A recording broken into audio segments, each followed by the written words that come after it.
The United Kingdom's Accession Council today formally proclaimed Queen Elizabeth's son Charles III the new king. The event marks a series of formalities that will unfold over the next several days leading up to the Queen's funeral. ABC's Faith Abube is in London with details. New details of the preparations underway for Queen Elizabeth's final journey. Buckingham Palace revealing Britain's longest reigning monarch will lie in state for 4 days at Westminster Hall before her funeral on September 19th. Saturday, members of the royal family seen in Windsor.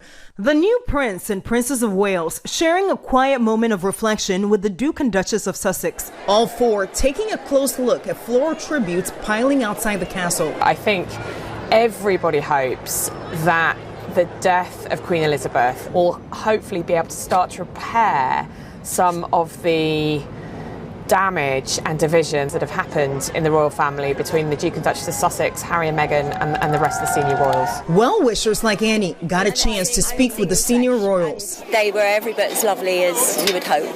I think a bit subdued, but just so thankful. I think that so many people were here to support them, all of them. King Charles III and Queen Camilla also greeted well-wishers before entering Clarence House. God save the King! Earlier in the day, the pageantry of royal traditions on full display. For the first time in history, the world getting a front row seat to a new British monarch formally ascending the throne. Prince William, Queen Camilla, and other members of the Accession Council formally proclaiming Charles III the king. Charles signing the proclamation at St. James Palace, his coronation date not yet revealed. Across London, gun salutes firing off. For the first time since 1952, the national anthem now with the phrase, God Save the King.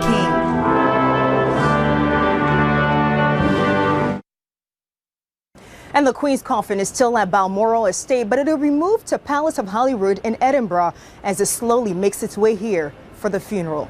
In London, Faith Abube, ABC News.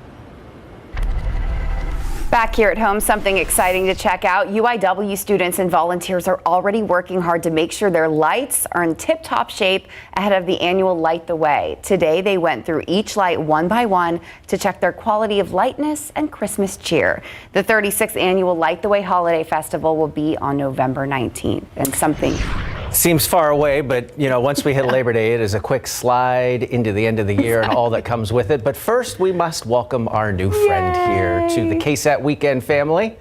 Mia Montgomery is here, and we are so lucky to have you here, Mia. I am just thrilled. I've heard wonderful things about the Weekend team. You guys are fantastic. Just getting to know Tim and Courtney today. I'm so excited, thrilled. Well, we're thrilled to have you here. We are. We're also thrilled to see more showers today. I got hit by one of the showers on the way into work. There you go. Big fat drops, but it lasted about a minute. Yep, they were pretty quick, except for some of the showers that we found out there in the hill country earlier this afternoon. Some of that activity actually did linger into the early evening hours for those that did tap into the rain, or at least were close enough to some of those spotty showers and a couple of very isolated thunderstorms. A little bit of rain-cooled air was found for you this Saturday evening as well. Here in San Antonio, though, still a little muggy out there this 10 p.m. hour. 84 degrees is where we sit over at the airport. We've got a dew point of 66, so still plenty of moisture to work with when you do factor in the humidity. That's why those feels like temperatures are just a few degrees warmer. Currently a south-southeast wind on hand at about 7 miles per hour. But here's some of that rain-cooled air I was talking about. 73 degrees up at the Bernie Stage Road area, 74 out in Comfort, 73 in Kerrville, 78 in Helotes, 82 in Hondo, 83 in Stinson this hour, and 78 over in Converse. Again, it wasn't for everybody. It was pretty isolated in terms of the entire area, but we did find just a few showers and a couple of very isolated rumbles earlier this afternoon and evening. That activity really collapsed as it approached and crossed over the Highway 90 corridor just west of San Antonio. But I'll tell you where there is still some rain ongoing late this Saturday night across the Red River up into the Central Plains, reaching over to the upper Midwest. There is actually a front that is inching its way farther down to the south. Take a look at these temperatures. 58 in Wichita, Kansas this hour, 48 out in Denver. We are not expecting those cold temperatures just yet. Need a few more months before we see that, but that boundary is slowly going to make its way way through the Lone Star State throughout the day tomorrow, not really affecting our temperatures too terribly much. You can see we are still expected to climb into the low to mid 90s here in south central Texas tomorrow afternoon. But the biggest thing that boundary is going to do for us, allow for some slightly drier air to mix in behind that wind shift, which means we see some of those temperatures cool down just a little bit more through the overnight hours over the next 72 hours. But those temperatures are still able to warm up a bit into the afternoons. So it's still going to be plenty hot into the afternoons as well. We've got daytime highs in the low to mid 90s into the second half of the weekend and kickstart to the upcoming work week. Temperatures in the morning, though, especially by Tuesday morning, upper 60s and low 70s expected. Probably just a little bit more comfortable than what we are expecting to find out there tomorrow. Still, I think some upper 60s will be possible across the northern tier of the area. Low 70s for the central and southern reaches of the area as well. But as we head into the afternoon, again, those daytime highs do look to rebound into the low to mid 90s across the majority of south central Texas as well. It is possible that we find a few very isolated pockets of sprinkles first thing tomorrow as we start to see that boundary work into the region as well. You can see that here on your Futurecast. It's not going to be for everybody, kind of like the past couple of days. Again, just very, very isolated in nature, maybe an isolated stray shower lingering into the afternoon as well. So we will keep eyes on all of that. Of course, you can check the radar in your Weather Authority app. But the good news is, guys, with that lower humidity, again, especially into the first half of the upcoming week, those feels like temperatures will be a little bit closer to the actual air temperatures to help with that comfortableness factor. Ooh, we need that after the few months that we've had. All right. Thank you, Mia. Again, welcome. Thank you.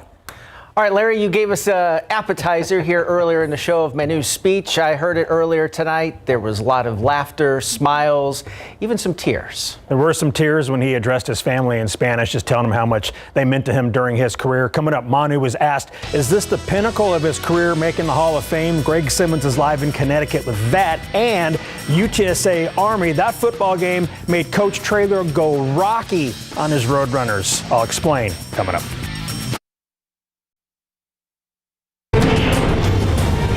San Antonio Spurs great Manu Ginobili is now a Hall of Famer after his enshrinement into the Naismith Memorial Basketball Hall of Fame tonight. Upon learning the news in April, Manu said the odds of a kid from Argentina making the Hall, winning 4 NBA titles and Olympic gold are very, very slim. He's as humble as he is great on the court. With more, let's go live to Massachusetts where Greg Simmons is standing by.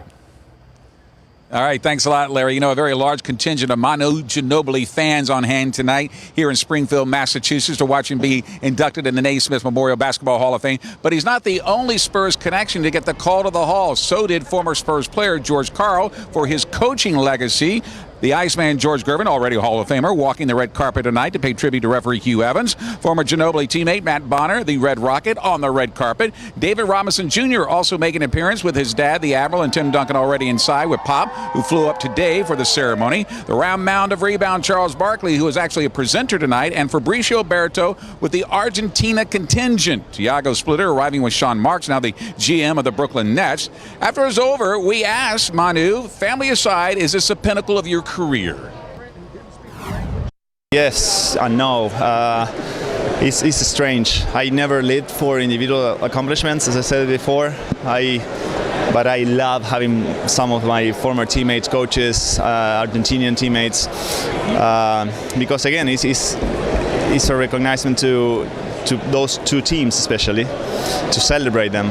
And the thing I always cared the most about was about the teams. So I'm very glad to be here and celebrating with them. You know, it's been a great weekend. Now we wait to see who else from the Spurs might get the call to the Hall. Perhaps Tony Parker. Live in Springfield, Massachusetts, Greg Simmons, KSAT 12 Sports. Thank you, Greg. Led by quarterback Frank Harris, the UTSA Roadrunners survived an overtime thriller today at West Point. Fourth quarter, Roadrunners are down 28-21 to Army when Harris runs to his right and leaps over a defender to pick up a huge first down, a 19-yard gain to Army's 25. His toughness there sparked the Roadrunners. Moments later, Brendan Brady scores a 1-yard touchdown, tying this at 28. Some 2.5 minutes after that, Brady would score another 1-yard touchdown to give UTSA its first lead of the game, 35-28. Now Army would tie it at 35, and Roadrunners kicker Jarrett Sackett missed a 41-yarder for the win, forcing overtime. So Army got 3 points on its first possession, setting up the Roadrunners' walk-off touchdown. Harris lobs it to J.T. Clark, and that's ball game. Harris passed for 359 yards, 3 touchdowns, and UTSA wins 41-38 after playing back-to-back OT games for the first time in program history. Head coach Jeff Traylor used a metaphor to get his team back in the game in the third quarter. I told him it's just like, you ever watched the movie Rocky, where he had to go into Russia and beat Drago?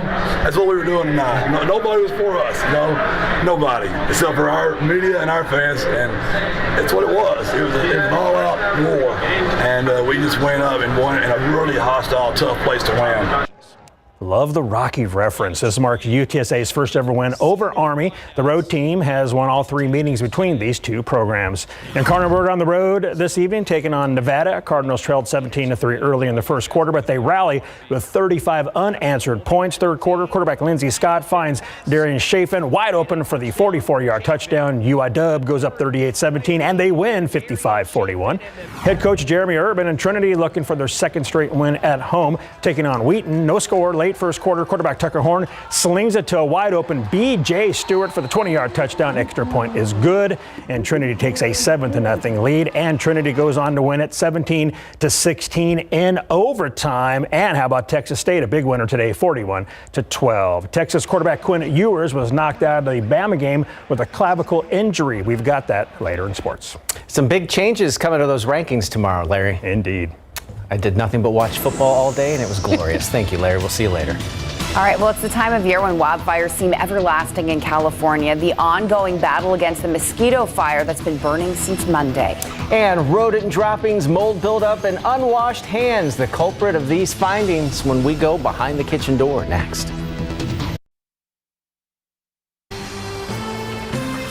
All right, a convenience store with a rodent problem, a Mexican restaurant where employees were not washing their hands, and a popular fried chicken chain in need of cleaning. Yeah, get this. All 3 locations, though, ended up with scores in the 80s, even though they had some serious health violations.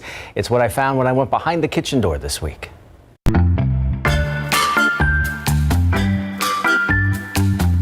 Express Mart number 2, located in the 1900 block of Southwest 19th Street, got an 80 on their recent health inspection. The ice machine had a black mold-like debris buildup. There was no hand-washing sink because it had been removed. The inspector told the establishment to immediately stop selling pickles and bagging ice on site until the sink was reinstalled. Another sink had dark mold-like debris and several flies buzzing around it. Rodent droppings were observed inside a walk-in cooler. The inspector ordered the business to clean up the droppings, remove damaged bags, and provide access to a locked-back room. A reinspection was ordered. Heredero Mexican restaurant in the 5800 block of South Flores earned an 82. The inspector didn't see any employees there wash their hands during the inspection. One employee was observed grabbing cooked bacon and placing it on a plate without washing hands or using gloves. A metal rack used to store clean plates was soiled with dust and rust.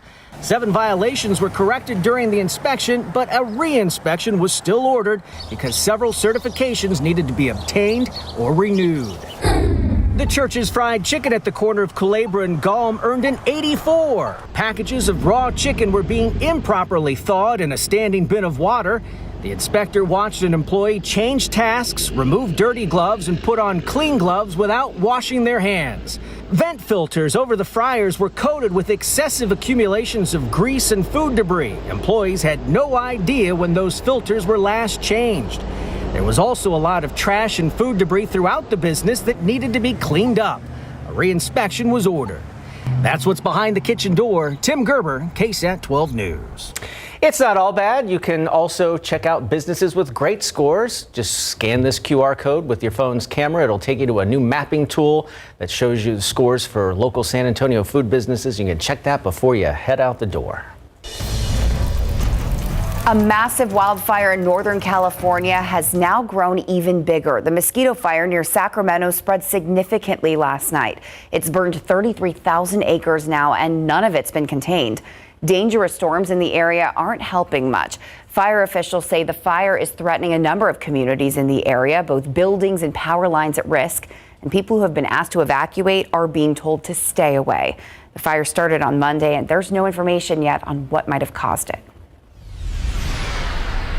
A major moment in the war in Ukraine this weekend. Ukrainian troops saying they've beaten back Russian forces in the country's east, successfully retaking at least one major city there. ABC's Jay O'Brien reports it comes as U.S. military aid continues to flow into the country. A counteroffensive by Ukrainian forces now punching through the Russian front line in the country's east. Ukrainian troops liberating the city of Izium in the country's northeast from Russian control, advancing rapidly. Russia's troops abandoning the city, its forces in Ukraine's northern Donbass region in disarray. The Kremlin not acknowledging a retreat, the defense minister instead saying the decision was made to regroup their troops. The Ukrainian counteroffensive helped by billions of dollars in military aid from the U.S. and other Western allies. Secretary of State Antony Blinken making a surprise trip to Ukraine this week, meeting with President Volodymyr Zelensky and announcing another $2.6 billion in assistance for the country and its neighbors. Discussing the aid package Friday alongside NATO's Secretary General in Brussels. Supporting Ukraine's capacity to defend itself, sustaining pressure on Russia for its aggression, ensuring that Ukraine is in the strongest position when conditions are right for negotiations. Meanwhile, concerns continue to grow over renewed shelling causing more damage to Ukraine's Zaporizhzhia nuclear power plant, the largest of its kind in Europe. The head of the UN's nuclear watchdog worried about a possible nuclear catastrophe, warning the situation is precarious. A nuclear power plant can never be a pawn of war. Jay O'Brien, ABC News, Washington.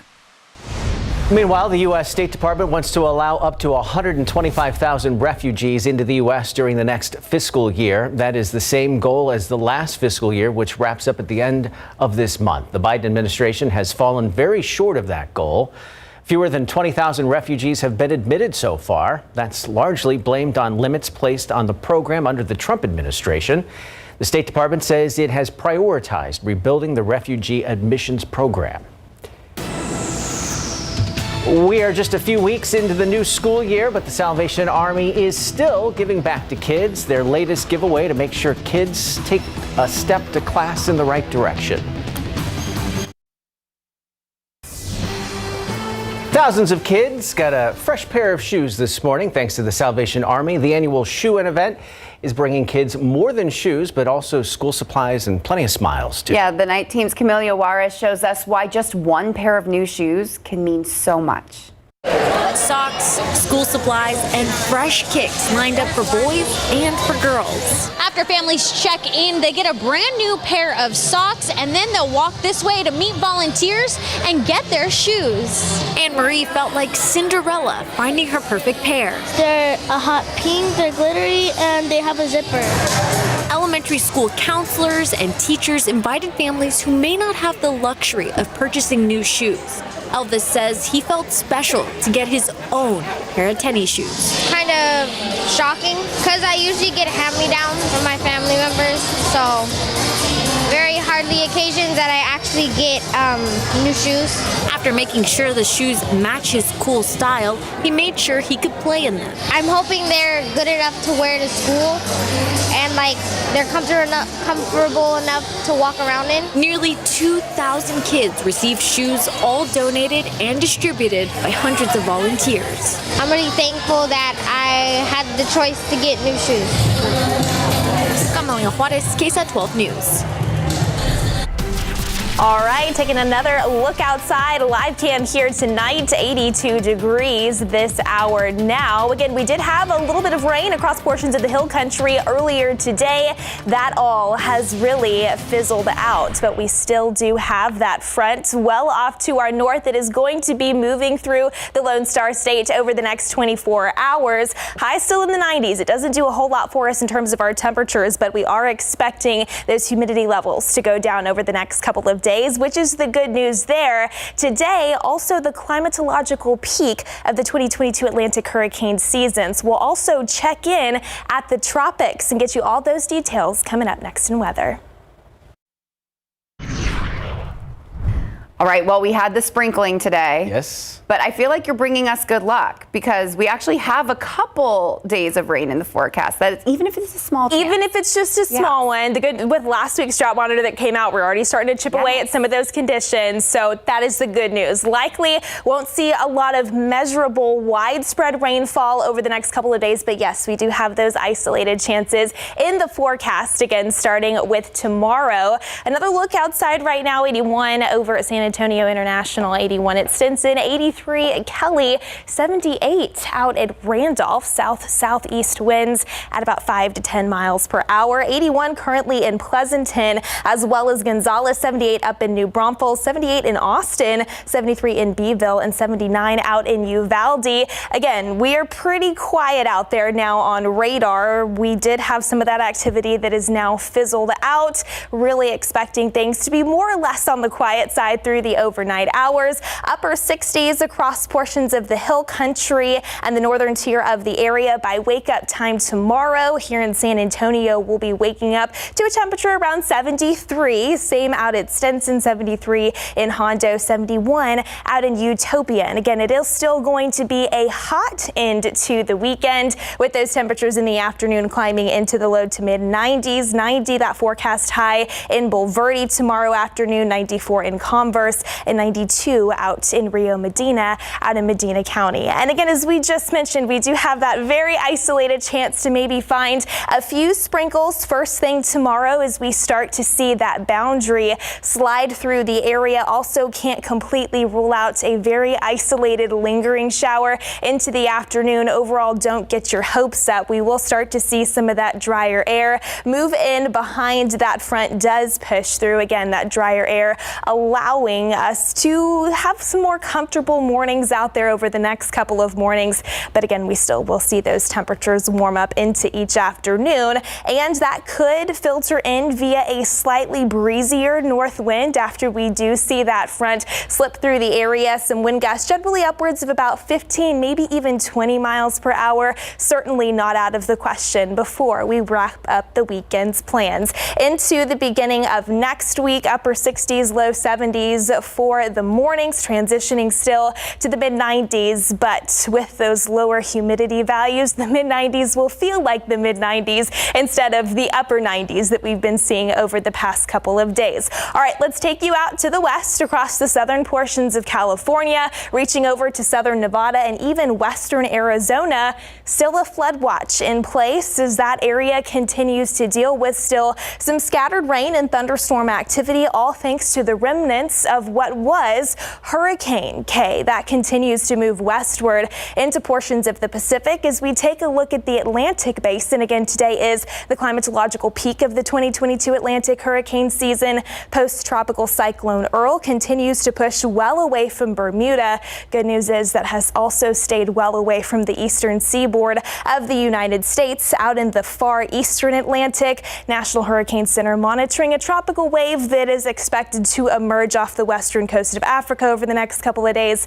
A very low chance for development with that one, but of course we will still continue to keep eyes on it. If we were to find another named storm, the next name on the list for this year would be Fiona. But again, here at home, we will start to see some of that drier air move back in throughout the second half of the weekend for your Sunday. A little bit more sunshine for your Monday. Nothing really in terms of rain throughout the first half of the work week, but as we start to see some more moisture return throughout the second half of the work week and into the upcoming weekend, we'll reintroduce some isolated chances for rain, guys.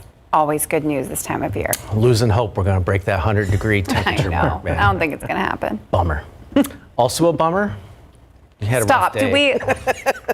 All right, no, you know we're what? setting up something. This is the time of the show where, unfortunately, I'm going to have to bum out Mia and bum out Courtney. Ladies, I'm bad sorry. day for these ladies. Yeah, I mean, I'm just You know doing my what, though? job. I won't say it's bad, though. I won't say it's bad. Okay. Texas put up a really good fight, and we were not it was fun to expecting watch. They were close but no cigar for the Texas Longhorns, that is for sure, but they did lose their starting quarterback. Plus, App State, you know what? They made a lot of money to go to Kyle Field and upset the Aggies. Coming up. Number one, Alabama was was a 3-touchdown favorite at Texas, and due to many factors, the Crimson Tide have to feel lucky they won this game. Second quarter, Texas is down 10-3 when quarterback Quinn Ewers takes a hard hit to the ground by Bama linebacker Dallas Turner. Quinn stayed down for a bit before walking off the field, and we'd later learn that he suffered a clavicle sprain to his left non-throwing shoulder, and he will need an MRI. Backup Hudson Card did a nice job while playing on a bad ankle that caused him to limp significantly. On top of that, the Horns missed a 20-yard field goal and had a safety taken away. Plus, the Horns D pretty much contained Bama QB Bryce Young until this play late in the fourth. DB Ryan Watts blitzing but misses Young, who ducks under him and gains 20 yards to the Texas 17. 4 plays later, Will Record is good from 33 yards out, and number 1 Alabama survives beating Texas 20-19. Number 6, Texas A&M hosting Appalachian State. You know, it looked good on paper, but it turned into a nightmare for the Aggies at Kyle Field. App State had 22 first downs to just 9 for the Aggies and outgained them 314 yards to 186, down 14-7 in the third. Aggies.